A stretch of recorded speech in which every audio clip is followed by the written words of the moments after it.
Crypto மார்க்கெட்டே ஒரு கிரிட்டிக்கலான ஒரு ஸ்டேஜில் தான் மூவ் ஆகிட்டுருக்கு. அண்டு மார்க்கெட் பயங்கரமாக வந்து பார்த்திங்கன்னா கீழே விழுந்து ஒரு சிஎம்இ கேப் கீழே இருக்குது அப்படின்றத நம்ம ஒரு 7-8 மாதத்துக்கு முன்னாடி பேசியிருப்போம். அந்த ஒரு விஷயமும் வந்து பார்த்திங்கன்னா இப்போ ஃபைனலாக நடந்து முடிஞ்சிருக்கு. இது போக தொடர்ந்து பார்த்திங்கன்னா மார்க்கெட் இன்னும் கீழே இறங்குறதுக்கான முயற்சிகளை பண்ணிட்டு தான் இருக்குது. அண்ட் இன்னும் கீழே போகிறதுக்கான வாய்ப்புகள் அதிகமாகவும் வந்து இருக்குது. அதெல்லாம் என்ன அண்ட் என்னென்ன விஷயங்கள் நடக்க போகுது மார்க்கெட்டில் இதுக்கப்புறம் அப்படின்றத பற்றியெல்லாம் இன்றைக்கி இந்த வீடியோவில் தெளிவாக டீட்டெயில்டான ஒரு டெக்னிக்கல் அனாலிசிஸ் வந்து நான் கொடுத்துருக்கேன். இந்த வீடியோ கண்டிப்பாக உங்கள் எல்லாருக்கும் ரொம்பவே யூஸ்ஃபுல்லாக இருக்கும். வீடியோவை ஃபுல்லாக பாருங்கள். அதெல்லாம் பார்க்குறதுக்கு முன்னாடி நம்ம சேனலை சப்ஸ்கிரைப் பண்ணாமல் பார்க்குறவங்க சப்ஸ்கிரைப் பண்ணிவிட்டு பக்கத்தில் அந்த பெல் பட்டனையும் ப்ரெஸ் பண்ணி ஆல் அப்படிங்கிற ஆப்ஷன் கொடுத்துக்கோங்க. அப்போ தான் நம்ம போகிற எல்லா வீடியோஸும் உங்களுக்கு நோட்டிஃபிகேஷனாக கிடைக்கும். நம்ம சேனலில் 2 கிவ்வே நடந்துகிட்டு இருக்குது. ஒரு கிவ்வே இந்த மந்த் எண்டில் வந்து 3 வின்னரை நம்ம செலக்ட் பண்ண போகிறோம். அதாவது ரேண்டமாக பார்த்தீங்கன்னா நம்ம போடுற வீடியோஸில் ஏதாவது ஒரு வீடியோஸ்லேருந்து பார்த்தீங்கன்னா ஒரு வீடியோ நம்ம செலக்ட் பண்ணி அதில் இருக்கக்கூடிய கமெண்ட்லேருந்து 3 பேரை நம்ம ரேண்டமாக தான் செலக்ட் பண்ண போகிறோம். ஸோ அதில் நீங்களாக கூட வின்னராக இருக்கலாம். ஸோ மறக்காமல் பார்ட்டிசிபேட் பண்ணிக்கோங்க. இது போக நம்ம சேனலில் பார்த்தீங்கன்னா $300 கிவ்வே ரன் ஆகிட்டு இருக்குது.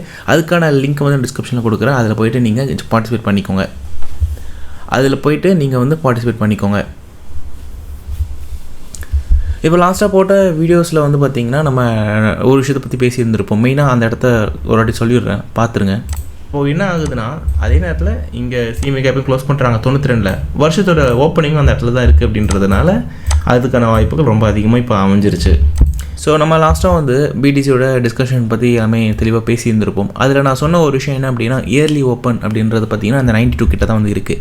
அதே நேரத்தில் அந்த சிஎம்இ கேப் பல மாதத்துக்கு முன்னாடி ஓப்பனான அந்த சிஎம்இ கேப்பும் வந்து இருக்குது அப்படின்றதுனால கண்டிப்பாக அந்த இடத்துக்கு புஷ் பண்ணுவாங்க அப்படின்ற மாதிரி தாட் நமக்கு இருந்துச்சு. அதை நான் முன்னாடியிலேருந்தே உங்களுக்கு நான் சொல்லிக்கிட்டு தான் இருந்தேன். ஸோ இன்றைக்கி வந்து அந்த இயர்லி ஓப்பனை வந்து ரீடெஸ்ட் பண்ணியிருக்காங்க. அதே நேரத்தில் கீழே வந்து பார்த்திங்கன்னா அந்த கேப்பையும் வந்து ஃபில் பண்ணியிருக்காங்க. இதெல்லாம் நடந்துருச்சு. ஆனால் இந்நேரம் இந்த இடத்துல என்ன நடந்திருக்கணும் தெரியுமா? $5000 பவுன்ஸ் ஆகிருக்கணும். ஆனால் மார்க்கெட்டில் இப்போ அது நடந்துச்சான்னு கேட்டிங்கன்னா நடக்கலை. பட் சின்ன பவுன்ஸ் கொடுத்துச்சு. ஆனால் திரும்ப இறங்கி அடுத்த ஒரு வீக் வந்து பார்த்திங்கன்னா ஃபார்ம் பண்ணியிருக்கு.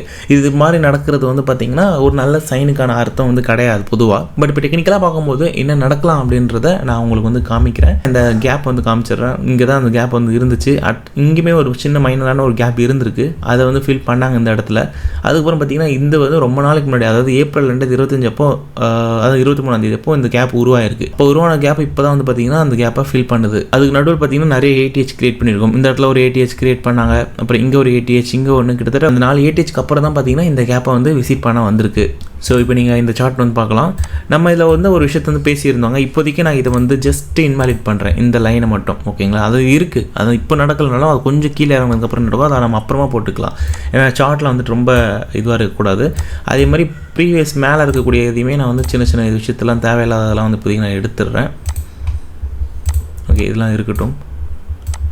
நான் வந்து ஒரு விஷயம் உங்களுக்கு சொன்னேன், நோட் பண்ணியிருப்பீங்க கண்டிப்பாக. ஸோ இந்த இடம் தான் பார்த்திங்கன்னா இயர்லி ஓப்பனுக்கான இடமா வந்து இருக்குது. அதே நேரத்தில் நமக்கு இங்கே தான் வந்து சிஎம்இ கேப் வந்து இருந்துச்சு. இந்த இடத்துல வந்து பவுன்ஸ் ஆகணும். இன்கேஸ் இங்கேருந்து பவுன்ஸ் ஆகலை அப்படின்னா கீழே போய் பிரேக் ஆகிடுச்சு அப்படின்ற பட்சத்தில் அடுத்த கட்டமாக வந்து பார்த்திங்கன்னா இன்னொரு ஜோன் வந்து இருக்குது. அதை நான் காமிக்கிறேன் உங்களுக்கு, அடுத்த இதுக்குள்ளே போகும்போது காமிக்கிறேன். ஓகேங்களா? இப்போது கண்டிப்பாக பிடிசி பண்ண வேண்டிய ஒரு விஷயம் என்ன அப்படின்னா இன்னும் கொஞ்சம் ஒரு 1 more low மேபி வந்து பார்த்திங்கன்னா இப்போ க்ரியேட் பண்ணும். 89,000. ஒரு நிமிஷம் இருங்களேன், இந்த ஊருக்கு பாருங்கள். இந்த ஒரு இது 89,500. இது என்ன அப்படின்றது நான் காமிக்கிறேன். 3 days சார்ட் ஓப்பன் பண்ணியிருக்கேன். 3 daysல வந்து பார்த்திங்கன்னா 200 daysக்கான EMA தான் வந்து இது. இந்த 200 daysக்கான EMA வந்து பார்த்திங்கன்னா டேப் பண்ணுறதுக்கான வாய்ப்புகள் அதிகமாக இருக்குது. கண்டிப்பாக அந்த இடத்துக்கு வந்து வரும். சரிங்களா? அதாவது 39,548 அப்படின்றது பிடிசி வரும். ஸோ இன்றைக்கோ இல்லை நாளைக்கோ கூட வந்து வரலாம். வந்ததுக்கப்புறம் அங்கே எல்லோரும் எதிர்பார்க்குறது என்னென்னா பவுன்ஸ். ஸோ இந்த இடத்துல பவுன்ஸ் ஆகணும் கண்டிப்பாக.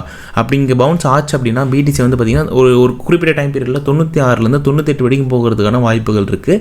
ஏன் அப்படின்னா ஆல்ரெடி ஒரு ரிஜெக்ஷன் அப்படின்றது பெருசாக நடந்திருக்கும் வீக்லியில். ஏன்னா வீக்லியில் பயங்கரமாக பார்த்திங்கன்னா பேரிஷாக வந்து மாறி இருக்கும். அது ஒரு பேட்டர்ன் இருக்குது. நான் அதையும் காமிக்கிறேன். இந்த சார்ட்டை அப்படியே நான் வந்து வீக்லியில் மாற்றுறேங்க. சரிங்களா? ப்ரீவியஸில் காமிச்சது இந்த பாருங்கள். இது ஒரு லாங் டேர்முக்கான ஒரு அப் ட்ரெண்டு. ஸோ அதாவது எங்கே ஆரம்பிக்குதுன்னா டிசம்பர்லேருந்து ஆரம்பிக்குதுன்னு வச்சுக்கோங்களேன். போன வருஷத்துக்கு முன்னாடி வருஷம் 2023 டிசம்பரில் ஆரம்பிச்சு அந்த ஒரு ஹை ஃபார்மேஷன் இங்கேருந்து ஹையாக க்ரியேட் பண்ணிட்டு போச்சுல, அதோடைய கண்டினியூட்டியாக போயிட்டு இருந்த ஒரு ATH தான் வந்து பார்த்திங்கன்னா இந்த இடம். ஸோ நமக்கு இப்போ ரீசனாக நடந்த 1,26,230க்கான ஒரு ஹை. இந்த ஹைக்கு அப்புறம் வந்து மார்க்கெட் வந்து பார்த்திங்கன்னா அந்த பேட்டர்னை வந்து உடைக்கிறாங்க. அதாவது அந்த ட்ரெண்டை வந்து பார்த்திங்கன்னா வீக்லியில் உடச்சிட்டாங்க. வீக்லியில் உடச்சது மட்டும் இல்லாமல் கீழே க்ளோஸும் வச்சுட்டாங்க. இது பயங்கரமான ஒரு பேரிஷ்கான ஒரு சைனாக வந்து இங்கே அமையுது. அதே நேரத்தில் இயர்லி ஓப்பனாக உடச்சிட்டாங்க. இயர்லி ஓப்பனில் பவுன்ஸ் ஆகணும், ஆகலை, லைட்டாக ஆச்சு. ஆனால் ஆட்டு திரும்ப வந்து கீழே இறங்கிடுச்சு. அதே நேரத்தில் இங்கே வந்து 50 daysக்கான வீக்லி EMA வந்து உடைக்கிறாங்க.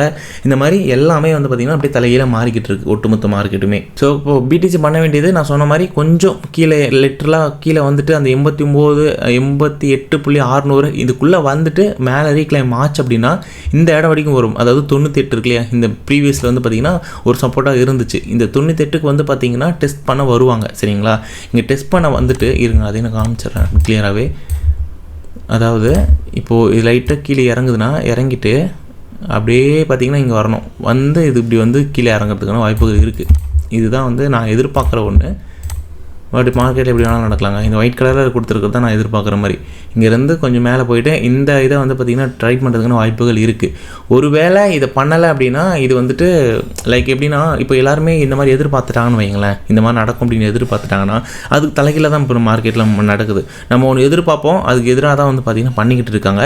அது மட்டும் இல்லை, இப்போ ரீசெண்டாக சில விஷயங்கள் நீங்கள் நோட் பண்ணியிருந்திருக்கலாம். BlackRock இந்த மாதிரியான பெரிய பெரிய ஆட்கள் என்ன பண்ணியிருக்காங்க அப்படின்னா, திரும்ப எக்ஸ்சேஞ்சஸ்க்குலாம் வந்து பார்த்திங்கன்னா உள்ள அமௌண்ட் வந்து எடுத்துகிட்டு வந்துக்கிட்டு இருக்காங்க. கொஞ்சம் கொஞ்சமாக வந்து விற்றுக்கிட்டு இருக்காங்க. அவங்களுமே வந்து விற்க ஆரம்பிச்சிருக்காங்க. அதுக்கான சார்ட்ஸ் நான் முடிஞ்சு அப்புறமா எடுத்தேன்னா நம்மளுடைய டெலகிராமில் கூட நான் போட்டு வைக்கிறேன். நீங்கள் ஒரு விஷயம் நான் சொல்லிடுறேன், யாரையும் பயமுடுத்தணுமோ பயப்பட வைக்கணுமோன்றதெல்லாம் ஏன் என்ன கிடையாதுங்க. மார்க்கெட்டில் என்ன பிரச்சனை இப்போது கரண்ட்டாக என்ன நடந்துகிட்ருக்கு, டெக்னிக்கலாக என்ன இருக்கோ அது மட்டும்தான் நான் உங்கள்கிட்ட சொல்லிக்கிட்டு இருக்கேன். சரிங்களா, இப்போ நான் சொன்ன மாதிரி 3 days அப்படின்ற இதில் நம்ம பார்க்கும்போது பார்த்தீங்கன்னா நமக்கு இந்த இடத்துல ஒரு மெயினான ஒரு சப்போர்ட் இருக்குது. 89,500 இல்லைனா 88,700 வரைக்கும் கூட வந்து பார்த்திங்கன்னா ஒரு விக் ஆர் ஒரு ட்ராப் அப்படின்றது அந்த இடத்துல நடக்கலாம். அதே வந்து வீக்லியில் காமிக்கிறேன் உங்களுக்கு. வீக்லியில் நான் சொன்ன ஒரு விஷயம் தான் மெயினாக. ஸோ முன்னாடி இந்த இஎம்ஐ 50 daysக்கான இஎம்ஐ க்ளோஸ் பண்ணிடவே கூடாது அப்படின்னு நம்ம பேசியிருந்திருப்போம். 50 days இஎம்ஐக்கு கீழே போயிட்டு க்ளோஸ் வச்சது வீக்லியில் சொல்கிறேன். வச்சது மட்டும் இல்லாமல் அடுத்து தான் பார்த்திங்கன்னா பயங்கரமாக கீழே இறங்கிக்கிட்டு இருக்குது. ஸோ இதோடைய லீட் பாயிண்ட் அப்படின்றது பார்த்திங்கன்னா, அதாவது வீக்லியில் பார்க்கும்போது பார்த்திங்கன்னா 85 வரைக்குமே வந்து இருக்குது. பட் 85 வரைக்கும் இப்போ நம்ம 86, 85 வரைக்கும் இப்போ நம்ம எதிர்பார்க்க வேண்டிய அவசியம் கிடையாது நமக்கு. ஏன்னா நமக்கு 3 daysலேயே வந்து பார்த்திங்கன்னா ஒரு நல்ல ஒரு சப்போர்ட் இருக்குது. இது வீக்லியில் தான் வந்து பார்த்திங்கன்னா இது நமக்கு சப்போர்ட்டாக வந்து அமையுது. ஸோ அது வீக்லி க்ளோஸ் வந்து அடுத்தது பேரிஷாக இன்னும் ஃபுல்லாக பேரிஷாக மாறிச்சு. ஏன்னா ஆல்ரெடி மாறிடுச்சு, இன்னும் கிளியராக மாறிச்சு அப்படின்னா கண்டிப்பாக இந்த 86.03 வரைக்கும் நம்ம எதிர்பார்க்கலாங்க. சரிங்களா, இந்த வரக்கூடிய வாரங்கள் இல்லைன்னா அடுத்த வாரத்துக்குள்ளே இது நடக்கலாம். அதுக்கப்புறம் இங்கேருந்து கண்டிப்பாக ஏறணும். ஒன்று 88லேருந்தே ஏறி 89, 88லேருந்து ஏறி மேலே போயிட்டு 98 கிட்ட பார்த்திங்கன்னா ரீடெஸ்ட் பண்ணுவாங்க. ரீடெஸ்ட் பண்ணும்போது ஒரு மிராக்கல் நடந்து மார்க்கெட் ரீக்ளைம் ஆகிடுச்சு அப்படின்னா 88 நோக்கி போகிறதுக்கு ட்ரை பண்ணுவாங்க. அதாவது இந்த இடத்துக்குள்ளே வந்துட்டாங்க, மேலே வந்துட்டாங்க, லிஃப்ட் ஆகிடுச்சு அப்படின்ற பட்சத்தில் இங்கேருந்து அடுத்த 88க்கு ட்ரை பண்ணுவாங்க. ஆனால் இங்கே வந்து ரிஜெக்ட் ஆச்சு அப்படின்னா கண்டிப்பாக கீழே தான் வந்து விழும். அது 70,000 கூட வந்து பார்த்திங்கன்னா எடுத்துகிட்டு போய் விட்டுரும். யூஎஸ்டியோட டாம் இது நான் ரொம்ப முன்னாடி இயர்லியாகவே வந்து வரைஞ்சதுங்க, இப்போ வரைஞ்சது கிடையாது, ரொம்ப பழசு. நான் அதை எடுத்து செக் பண்ணும்போது தான் தெரிஞ்சது நம்ம பிளான் பண்ண ஒரு விஷயம் பயங்கரமாக நடந்திருக்கு. இங்கே பாருங்கள், இன்வெஸ்டிகேஷன் ஷோல்டர் ஃபார்மேஷன் நடந்து அதுக்கப்புறம் அது மேலே நல்லா போயிருக்கு. ஒரு இன்வாலிடேஷன் பண்ணிவிட்டு அதுக்கப்புறம் அதை உடச்சிட்டு மேலே போயிருக்காங்க. அதுக்கப்புறம் பிரேக் அவுட்ஸ் அப்படின்றது நடந்திருக்கு. அதுக்கப்புறம் ஒரு ரீடெஸ்ட் இந்த இடத்துல வந்து பார்த்திங்கன்னா கொடுத்துருக்கோம் இந்த இடம். அதுக்கப்புறம் அங்கேருந்து பார்த்திங்கன்னா யூஎஸ்டியோ டாம் வந்து மேலே ஏறிக்கிட்டு இருக்குது. ஆக்சுவலி இது வந்து ரிஜெக்ட் ஆக வேண்டிய இடம். சரிங்களா, இந்த ஜோனில் ரிஜெக்ட் ஆகிட்டு கீழே போகணும். போச்சுன்னா ஆல்ட்டெல்லாம் கொஞ்சம் ஓரளவுக்கு இதுவாக இருக்கும். அப்படி இது தொடர்ந்து மேலே ஏறிக்கிட்டே இருந்துச்சு அப்படின்னா ஆல்ட்டெல்லாம் பயங்கரமாக அடி வாங்குங்க. ஸோ அதிகமாக வந்து பார்த்திங்கன்னா இந்த இடம் 7.262 இது வந்து எல்லோரும் பார்ப்பாங்க. இந்த இடத்துக்கு போகிற வரைக்கும் பார்த்திங்கன்னா ஆல்ட்டெல்லாம் பயங்கரமாக செத்துக்கிட்டு இருக்கும். இன்னொரு பக்கம் என்னென்னா, நான் வந்து இன்றைக்கி பார்த்தேன், இந்த பாருங்களேன் பிடிசியோட டாம் பாருங்களேன் எப்படி இறங்கிக்கிட்டு இருக்குன்ட்டு. இது வந்து நம்ம பேசினது தான், ஆனால் ஏதோ ஒரு டைமில் உடச்சி இறங்கியிருக்கு. நான் ரொம்ப நாளாக இதை பற்றின வீடியோ பண்ணாமல் விட்டேன். போய் பார்த்தா தெரியுது இவ்வளோ தூரத்துக்கு இறக்கியிருக்காங்க. இவ்வளோ தூரம் இறக்கியிருக்கு. இன்றைக்கான டேவுமே பயங்கர ரெட் கேண்டல் ஃபார்மேஷனில் இருக்குது. அப்போனா என்னென்னா ஆல்ட் எங்கிட்டோ போயிருக்கணும். ஆனால் அல்ட்டு வந்து பெருசாக பர்ஃபார்மன்ஸ் பண்ணலை. ஒரு சில அல்ட்டு காயின் வந்து ஸ்ட்ராங்காக நிற்கிது. சொல்ல போனோம்னா ஹைப்லாம் பார்த்திங்கன்னா பயங்கர ஸ்ட்ராங்காக வந்து நின்றுக்கிட்டு இருக்குது. ஸோ இதுக்கு காரணங்கள் எல்லாமே வந்து பார்த்திங்கன்னா இந்த யூஎஸ்டியோட டி தான். இதை வந்து பார்த்திங்கன்னா ஒரு பக்கம் ஷேக் அவுட் பண்ணிகிட்டு இருக்கிறதுனால பிடிசியும் ஒரு பக்கம் ஷேக் ஆகிட்டு இருக்குது. அதே நேரத்தில் டாம் இறங்கிட்டு இருக்குது. ஆல்ட்டில் பர்ஃபார்மன்ஸ் கிடையாது. ஸோ இதுதான் இப்போதைக்கு வந்து பார்த்திங்கன்னா கரண்ட்டான ஒரு சினாரியோவாக வந்து பார்த்திங்கன்னா இருந்துக்கிட்டு இருக்குது.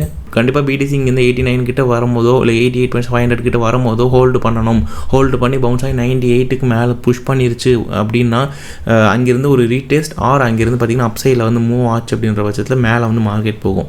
ஒருவேளை மேலே போகலை அப்படின்னா 98லேருந்தே ரிஜெக்ட் ஆகி 96 ஓகேங்களா, இந்த 2 ரேஞ்சில் எங்கே வேணாலும் ஆகலாம். ஸோ இப்போ ஓவராலாக மார்க்கெட்டில் என்ன நடக்க போகுது அப்படின்றத ஒரு 1 minute ஷார்ட்டாக நம்ம வந்து பார்த்துடலாம். ஸோ முதல் கட்டமான விஷயங்கள் என்ன அப்படின்னா, பிடிசி வந்து நமக்கு தேவையான சிஎம்இ கேப்பை ஃபில் பண்ணணும் அப்படின்றது நினச்சிட்டு இருந்தோம். அந்த ஒரு விஷயத்தை வந்து பார்த்திங்கன்னா ஃபில் பண்ணிட்டாங்க. ஸோ முதல் இந்த ஒரு விஷயம் வந்து பார்த்திங்கன்னா நடந்துருச்சு. அடுத்ததாக பார்த்திங்கன்னா வீக்லியில் ஒரு சப்போர்ட் பேண்ட், அதாவது கீழே லெவலாக இருந்த அந்த ஒரு ட்ரெண்ட் லைனையும் வந்து பார்த்திங்கன்னா உடச்சிட்டாங்க. அதே நேரத்தில் நேரத்தில் 50 டேஸ்க்கான இஎம்ஐ வந்துட்டு வீக்லியில் கீழே வந்து பார்த்திங்கன்னா பிரேக் பண்ணியிருக்காங்க. அதாவது பேரிஷாக வந்து பார்த்திங்கன்னா க்ளோஸ் ஆகிருக்கு. ஸோ அதனால் ஒட்டுமொத்தமாக மார்க்கெட் வந்து பேரிஷாக மாறிச்சு. அதே நேரத்தில் பிடிசிக்கு ஒரு வாய்ப்பு இப்போ நமக்கு இருக்குது. எந்த இடம் அப்படின்னு பார்த்தீங்கன்னா 88 பார்த்தீங்கன்னா 89,500 இந்த ரேஞ்ச் வரைக்கும் பார்த்தீங்கன்னா பிடிசி வந்துட்டு இங்கேருந்து கண்டிப்பாக பவுன்ஸ் அப்படின்றது கொடுக்கணும். ஸோ கொடுத்துச்சு அப்படின்னா பிடிசி வந்து பார்த்திங்கன்னா கொஞ்சம் லிஃப்ட் ஆகி 98 வரைக்கும் கூட பார்த்திங்கன்னா வாய்ப்புகள் இருக்குது திரும்ப போகிறதுக்கு. ஒருவேளை ஏதாவது மிராக்கல் நடந்துச்சு அப்படின்னா மார்க்கெட்டில் இப்போ அந்த ட்ரெண்டை உடச்சி இறங்கினாங்கல்ல வீக்லியில், இதுக்குள்ளே ரீக்ளைம் ஆகிட்டாங்க அப்படின்ற போது நமக்கு பேண்ட் சப்போர்ட் எல்லாமே திரும்ப கிடச்சிரும். கிடச்சதுக்கப்புறம் மார்க்கெட் பார்த்திங்கன்னா இங்கே லிஃப்ட் பண்ண ட்ரை பண்ணுவாங்க, கண்டிப்பாக மேல் நோக்கி போகும். ஆனால் இப்போ என்னை பொறுத்த வரைக்கும் எனக்கு என்ன தோணுது அப்படின்னா இது வந்து இந்த இடத்த உடைக்குமா அப்படின்னு கேட்டிங்கன்னா டவுட் ஆகிடுச்சு. ஸோ அது வந்து இப்போதைக்கு என்னால் ஸ்ட்ராங்காக சொல்ல முடியல. இப்போதைக்கு மார்க்கெட் எல்லாமே கீழ் நோக்கி போகிறதுக்கான ஒரு ப்ரிப்பரேஷனில் தான் வந்து இருந்துகிட்டு இருக்குது. ஓகேங்களா? ஸோ ஃபஸ்ட்டு டிமாண்ட் சொன்னால் நமக்கு எந்த இடத்துல பார்க்குறோம் அப்படின்னா இந்த ரேஞ்ச் இப்போ 89,000 86,000 வரைக்கும் வந்து பார்த்திங்கன்னா ஒரு பெரிய ஃபஸ்ட்டு டிமாண்ட் ஜோனாக வந்து நமக்கு இருக்கும். ஸோ அதுக்கப்புறம் மேஜரான ஒரு நமக்கு சப்போர்ட்டாக இருக்கக்கூடியது வந்து பார்த்திங்கன்னா இந்த ப்ரீவியஸ் இருக்கக்கூடிய இந்த ஒரு 8H அப்படின்றது நமக்கு ரொம்ப ஒரு பெரிய சப்போர்ட்டாக வந்து நமக்கு இருக்கலாம். வரக்கூடிய நாட்களில் அந்த 73ன்றது நமக்கு ரொம்ப ரொம்ப முக்கியமான ஒரு இதுவாக வந்து இருக்கும். இது வந்து ஒரு மேஜரான ஒரு சப்போர்ட்டாக இருக்கும். இன்கேஸ் இந்த ஒரு விஷயத்தை வந்து உடைக்கிறாங்க அப்படின்ற பட்சத்தில் நம்ம இந்த 200 days இஎம்ஐ உட்காந்துருக்கிற இடம் சொன்னோம் 66,000. ஸோ இது ஒரு 66,000 ஒரு 64,000 வரைக்கும் வந்து பார்த்திங்கன்னா இந்த சைக்கிளில் நீங்கள் இதை பார்க்குற மாதிரி வந்து இருக்கும். இதெல்லாம் வந்து படிப்படியாக வந்து நடக்கும். ஹோப்பை எல்லா இடத்துலையும் உடைச்சிருச்சு அப்படின்ற பட்சத்தில் இந்த இடத்துக்கு வந்து நிற்கும். ஸோ இதுதான் வந்து பிடிசியோடைய ஒரு முக்கியமான ஒரு அப்டேட்டாக இப்போ வந்து இருக்குது. எத்திரியம் அதே மாதிரி அதுக்கேற்ற மாதிரி தான் பர்ஃபார்மன்ஸ் வந்து பண்ணும். பட் ஆனால் எத்திரியம் மெயினாக நிறைய பேர் ஃபோக்கஸ் பண்ணுற இடம் 2800ன்றதையும் நாம் வச்சுக்கோங்க. இப்போ லிக்விடிட்டியுமே பார்த்தீங்கன்னா கீழே வந்துட்டு கொஞ்சம் இந்த இடத்துல வந்து இருக்குது பாருங்கள். ஸோ நியர்பையில் வந்து இந்த லிக்விடிட்டிஸ் வந்து இருக்குது. அநேகமாக இந்த லிக்விடிட்டி எடுக்க தான் இப்போ ட்ரை பண்ணுறாங்கன்னு நினைக்கிறேன். இது எடுத்ததுக்கப்புறம் மேலே வந்து பார்த்திங்கன்னா லிக்விடிட்டிஸ் எல்லாம் இருக்குது. இந்த 97, 98, 99 பார்த்திங்கன்னா லிக்விடிட்டிஸ் இருக்குது. ஸோ அதை வச்சு தான் நான் சொல்கிறேன். ஸோ அநேகமாக இந்த லிக்விடிட்டிஸ் எடுக்கிறதுக்கு முதல்ல கீழே ஃப்ளஷ் பண்ணிவிட்டு அப்புறம் மேலே வந்து இது வந்து தொடுவாங்க. தொட்டதுக்கப்புறம் மேபி இங்கே நல்ல ஒரு ஹெவியான வால்யூமோ ஒரு நல்ல சப்போர்ட் கிடச்சதுன்னா பிடிசி ரீக்ளைம் பண்ணி மேலே உள்ளே போகும் மார்க்கெட்டுக்குள்ளே. அதாவது 1 லட்சத்துக்கு மேலே திரும்ப வந்து போகும். ஒரு வேளை இங்கேயே ரிஜெக்ட் ஆகிட்டு லிக்விடிட்டி எடுத்துகிட்டு கீழே விழுந்துருச்சு ஸ்வீப் பண்ணிவிட்டு அப்படின்ற பட்சத்தில் நம்ம சொன்ன மாதிரி அந்த கீழே போகிறதுக்கான வாய்ப்புகள் அதிகமாக வந்து அமையும். ஸோ அது வேணால் பார்க்கலாம். ஓகேங்களா? ஸோ அடுத்த ஒரு டிஃப்ரெண்ட்டான வீடியோவில் நான் உங்கள் எல்லாரையும் சந்திக்கிறேன். என்னோட பேர் சசிகுமார். பாய்.